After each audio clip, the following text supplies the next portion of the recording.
काय झालं ग पिंके? लगेच गाल फुगवून बसली या. जरासं बोललं की लगेच लागलं का म्हणाला तुझ्या? नंद बाई तुझी, मी नाही बोलणार तर कोण बोलणार ग तुला? तुझ्या नवऱ्याची बहीण आहे मी. जरा वाईस नीट की.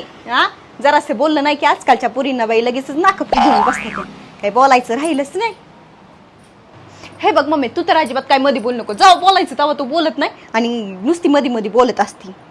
एवढं काय बोलली होती ग मी? लगेच तिला झोंबलं या. नाही बाबा, चालली माझ्या नवऱ्याचा फोन आलता. कर्म नाही त्यांना माझ्याशिवाय. मम्मी तू गबस, अजिबात काय बोलायची गरज नाही तुझी. एवढं काय म्हणलेलं ग मी तिला? एवढं झोंबलं माझं बोललेलं. माझी मी आली 2 दिवसाची आणि माझी मी निघून बी जाईल. अवघडच झाले. विचार की तिला काय बोललेली का मी एवढं तिला? लगेच गाल फुगून बसली या. नाही बाय, तुझ्यावर रुसून कशी जाईल मी? मला घरी लई काम येते. आमची आता पेरणी चालू झाली ना, म्हणून मी घरी चालली आहे.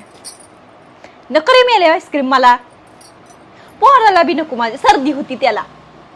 झालं निघायचं. चला कार्ट्या लवकर, कपडे भरायचे ती या. चल लवकर. हॅलो, न्यायला या मला. नाही, मला नाही राहायचं आता इथं. लवकर या. माझं नाही कोण राहिलं आता. लवकर या. तू नकोच ग बोलू मध्ये. चालली ना मी आता. जाऊ दे, मला लई काम येते. राहा म्हणती अजून. राहिलं तरी काही तमाशा पुढं उभा राहिला आणि कुठं राहती? चालली माझी.